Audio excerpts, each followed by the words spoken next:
इतने सारे जन्म मेरे इससे ही निकल गए, इसके बाद में मेरा या अब जन्म मिला है हिमालय राज के घर में, मैं पार्वती बनकर जन्मी।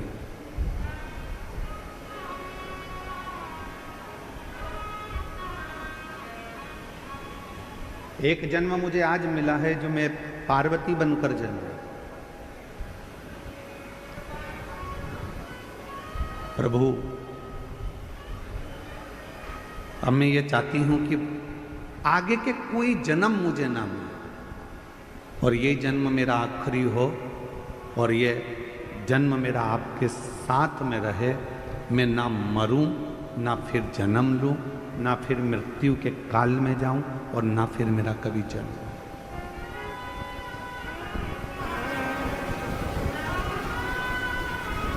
जन्म और मरण के प्रपंच से मैं छूट जाऊं। इसके बाद मेरा कोई दूसरा जन्म नहीं होना चाहिए। इसके बाद ये मेरा जो जन्म है बस ये आखिरी है।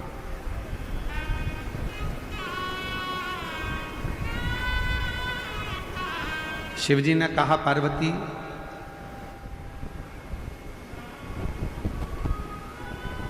संसार में रहने वाला चाहे मनुष्य हो, देवलोक में रहने वाला चाहे देवता हो, गंधर्व लोक में रहने वाला चाहे गंधर्व हो, अप्सरा लोक में रहने वाली चाहे अप्सरा हो, नाग लोक में रहने वाली चाहे नाग हो, सर्प हो,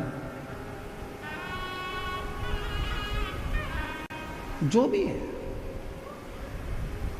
यदि वो एक बार मेरा भजन कर लेते हैं और मेरा यदि उन्होंने स्मरण कर लिया, उनके मुख से नमः शिवाय, ओम नमः शिवाय निकल गया, उनके मुख से श्री शिवाय नमस्तुभ्यम निकल गया, यदि उन्होंने एक लोटा जल मुझे समर्पित कर दिया, तो शिवजी कहते हैं, पार्वती तुम क्या, देवता हो, गंधर्व हो, अप्सरा हो, सर्प हो, कोई भी हो, चाहे वो मनुष्य हो, शिवजी कहते हैं फिर उनका दूसरा जन्म नहीं होता, वो मेरे हो जाते हैं और सारे जन्म और मरण के प्रपंच से छूट जाते हैं।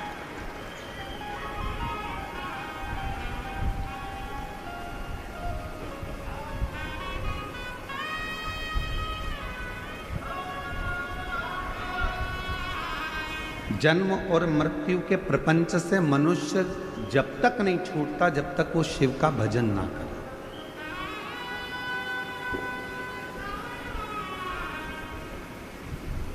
कल हमने कथा में कहा था, विट्ठल विट्ठल भजोगे चले आएंगे त्रिपुरारी।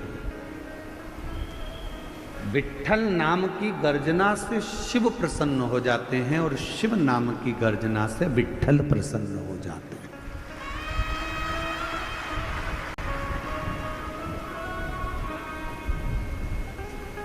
कोई राम जी को भजने वाला है, कोई कृष्ण जी को भजने वाला है, कोई दत्त को भजने वाला है, कोई भगवान को भजने वाला है, 33 कोटि देवताओं का कोई भजन करने वाला है। और अगर वो शंकर को नहीं भजता, शिव का भजन नहीं करता, शिव को नहीं मानता, तो उस पर कभी कोई देवता कृपा नहीं करता।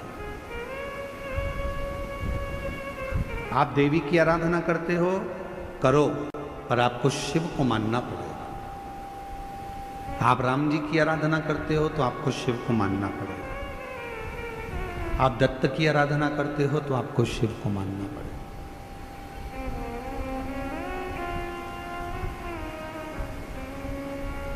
अकाल मृत्यु वो मरे जो काम करे चंडाल का, काल उसका क्या बिगाड़े जो भक्त हो महाकाल। शिव की आराधना के बिना संसार से मुक्ति सहज नहीं।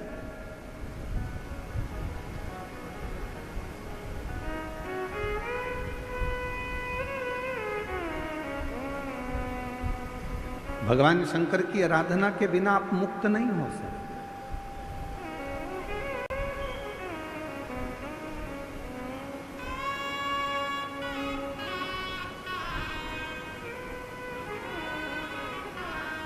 एक कथा आती है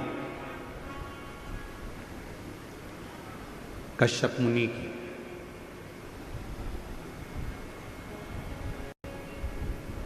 असुरों ने, राक्षसों ने पूरे देवताओं के लोक को अपना बना लिया।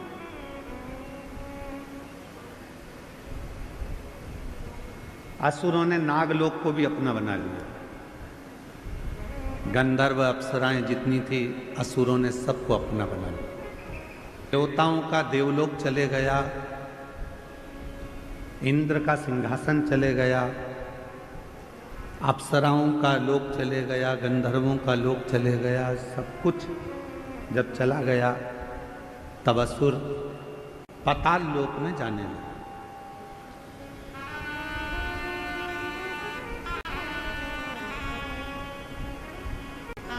जितना नागलोक था उस पर भी असुरों ने अपना कब्जा कर लिया, अपना पद जमा।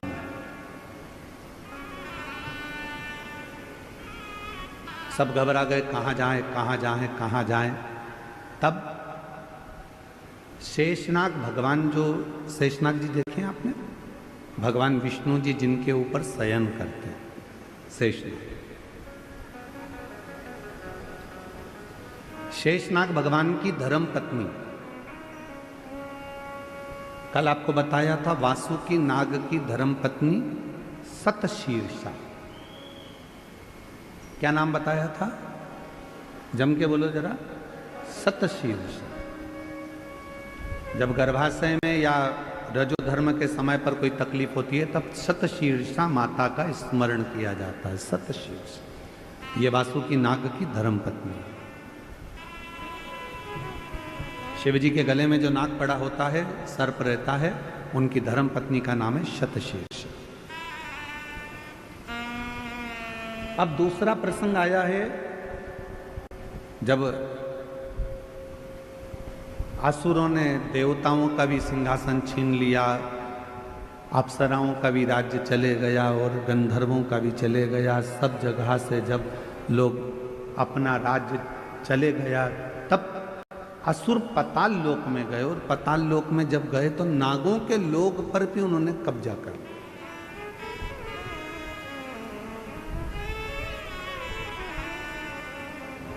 सूचना मिली शेषनाग जी की धर्म पत्नी को। शेषनाग जी की धर्म पत्नी का नाम था नागलक्ष्मी। बोलो क्या नाम है? नागलक्ष्मी। अब कोई आपसे पूछे तो आप उत्तर दे सकते हो कि वासुकी नाग की धर्मपत्नी का नाम है सतशीर्षा और शेषनाग की धर्मपत्नी का नाम है नागलक्ष्मी।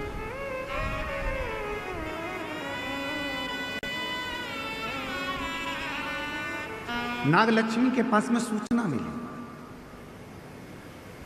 और माता नागलक्ष्मी के पास में जब सूचना मिली कि देवताओं का सिंहासन चले गया, गंधर्वों का चले गया, अप्सराओं का चले गया, नागलोक चले गया, असुरों ने चारों तरफ हाहाकार मचाकर सब दूर कब्जा कर कर रख लिया, तब माता नागलक्ष्मी के पास में सूचना गई। तो माता नागलक्ष्मी शिव की परम उपासक,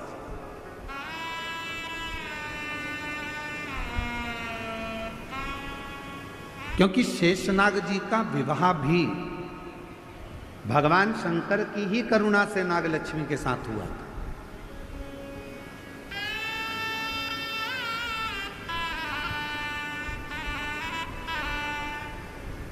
नागलक्ष्मी के पास में जब बात गई तो नागलक्ष्मी ने विचार किया कि ये ऐसा प्रसंग है तो चिंता मत करो, शिव जी की आराधना करो, सब शंकर की साधना करो सब। पर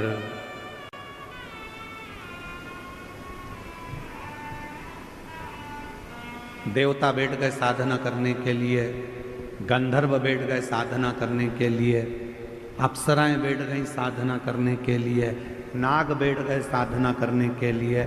परशु महापुराण की कथा कहती है, मेरे भोले बाबा जितना तप से प्रसन्न नहीं होते, मेरे भोले बाबा जितना साधना से प्रसन्न नहीं होते, मेरे भोले बाबा जितना किसी नियम से प्रसन्न नहीं होते, मेरे भोले बाबा जितने किसी अनुष्ठान से प्रसन्न नहीं होते, उतने मेरे भोले बाबा एक लोटा जल से प्रसन्न हो जाते हैं, शिव नाम लेने से प्रसन्न हो जाते हैं।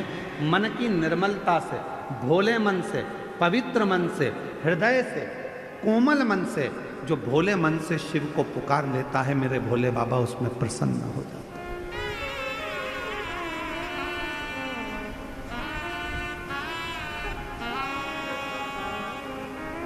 उसमें शिव की प्रसन्नता हो जाती है।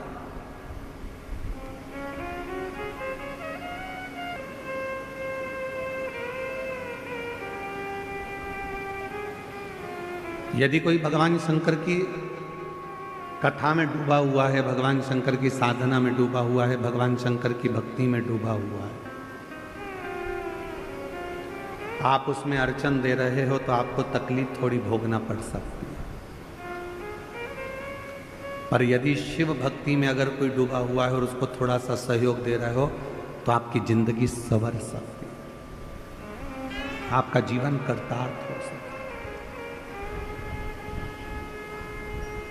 शिव महापुराण का एक नियम है, आप लोगों को पहले भी बताया कि अगर कोई कथा सुन रहा है, आप सब जितने लोग ये आगे बैठे हैं ना, हम जानते हैं कि तुम सब और जितने इन पंडालों में बैठे हैं, कई तो पूरी रात से इंतजार कर रहे होंगे और कई 2 बजे रात को नहाकर स्नान कर 3 बजे 4 बजे घर से निकले होंगे, तब जाकर ये कथा के पंडाल में आगे जाके बैठे।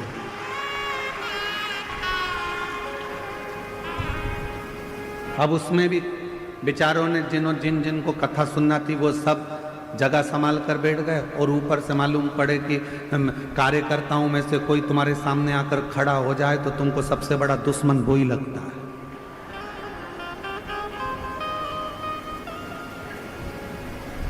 ढाई घंटे की कथा है और उसमें भी तुम मेरे सामने आकर खड़े हो गए, मैं तुम्हारे पांव पड़ती हूं, तुम हट जाओ या बैठ जाओ।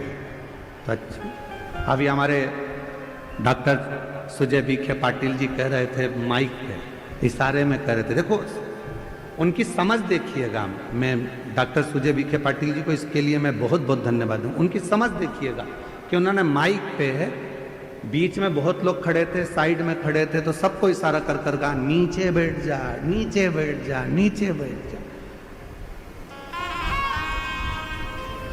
मैं डॉक्टर सुजय विखे पाटिल जी को इसके लिए धन्यवाद दूंगा कि कार्यकर्ताओं पर आपका कमांड और कार्यकर्ताओं को मार्गदर्शन देना कि नीचे बैठ जाओ, कम से कम पीछे वालों को देखने में, पीछे वालों को सुनने में, पीछे वालों को समझने में दिक्कत नहीं।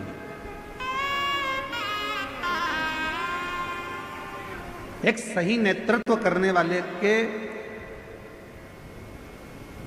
जीवन में ये चीजें अगर रहती है तो वो निश्चित है शिव की कृपा से बहुत उच्च पद पर जाकर विराजमान हो। ये छोटे छोटे मार्गदर्शन, छोटे छोटे। क्यों खड़े हो? पीछे वालों को तकलीफ हो रही होगी तुम्हारे खड़े रहने से, बैठ जाओ। 2 घंटे की कथा है, खड़े रहना है तो तुम्हारी दुकान पर जाके खड़े हो जाना, थोड़ी देर बैठ जाओ। यहां तो कितना सुंदर कहा है, 3 जगह पर बैठने से कुछ ना कुछ लेकर ही जाते हो। पहला है अपने माँ बाप के पास बैठोगे, कुछ नहीं तो आशीर्वाद लेकर ही जाओगे। दूसरे नंबर पर परमात्मा के पास में या शिव की कथा में अगर कहीं बैठ गए तो कुछ ना कुछ लेकर ही जाओगे। और तीसरा, सतगुरु की शरणागति में गुरु के चरणों में जाकर बैठ गए तो कुछ नहीं तो ज्ञान या आशीर्वाद तो लेकर जाओगे ही, कुछ तो प्राप्त, कुछ तो मिले। और बाबा मैंने तेरे ही भरोसे, बाबा तेरे ही भरोसे, हवा विच उड़ती जावांगी, बाबा डोर तो छड़ना में कटकी जावांगी। भोले मैं तेरी पतंग, शंभू मैं तेरी पतंग, हवा बिच उड़ती जावांगी, बाबा डोर तो छड़ना में कटती जावांगी। शिव कथा कर रही है। शेषनाग भगवान की धर्म पत्नी नाग लक्ष्मी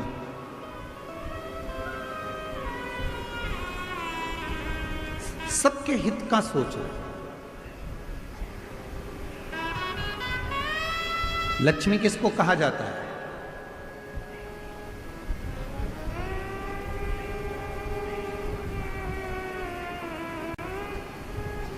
जम के बोली लक्ष्मी किसको? उत्तर दो जल्दी जल्दी। लक्ष्मी किनको कहा जाता है? भगवान नारायण जी की धर्मपत्नी को। लक्ष्मी किनको कहा जाता है? जो समुद्र मंथन में से निकली 14 रत्न में से एक रत्न को। लक्ष्मी किसको कहा जाता है? जो तुम्हारी जेब में पैसा बनकर रखी है उसको। लक्ष्मी किसको कहा जाता है? जो तुम्हारी प्रॉपर्टी है, तुम्हारी दौलत है, तुम्हारी संपदा है उसको। लक्ष्मी किसको कहा जाता है? जो तुम्हारी फैक्ट्री है, तुम्हारा धन है, तुम्हारी गाड़ी है, तुम्हारा बंगला है उसको। लक्ष्मी किसको कहते हैं? तो कहा संसार के जितने घर हैं और उस घर में जो स्त्रियां रहती हैं और जो नारी सबके भले की सोचे वही घर की लक्ष्मी है।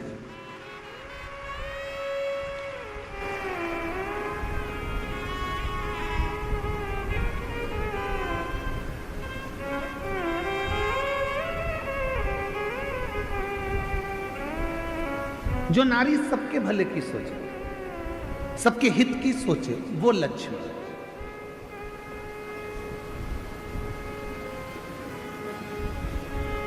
हम कल का प्रसंग सुनाते हैं आपको। कल हमारा नियम रहता है कि 5 दिन की कथा में 2 दिन हम सबसे मिलते हैं। तो शाम के समय हम पाटिल जी के पुराने वाले घर पर जहां हम रुके हुए हैं, उस भवन में हम रुके हुए हैं। तो वहीं नीचे सुजय भैया बोले कि सबसे मिलना है। गुरुजी 7 से 7:30 का समय दिया। अब मिलने वाले लाइन से आते रहे, पर हमारे माननीय विखे पाटिल जी की धर्मपत्नी श्रीमती शालिनी ताई वो उधर से गांव की जो महिलाएं होती हैं उनको जाओ जाओ प्रणाम कर लो। फिर उधर से कोई भाई थे, उनकी आंखें नहीं थी तो उनको लेके आ गई, जाओ प्रणाम कर लो। फिर उधर से कोई काम करने वाला भाई था, उसको लेके आ गए, उनको प्रणाम करवाया। तो जितने कार्यकर्ता खड़े थे उन्होंने कहा ताई पहले इनको करा देते हैं। तो ताई बोली नहीं नहीं, इनका बाद में करा लेना, पहले ये बेचारे बहुत देर से खड़े हैं, इनके लिए सोचो, इनको कराओ। लक्ष्मी किसको कहते हैं? तुम्हारी जेब में पैसा भरा है उसको लक्ष्मी नहीं कहा जाएगा।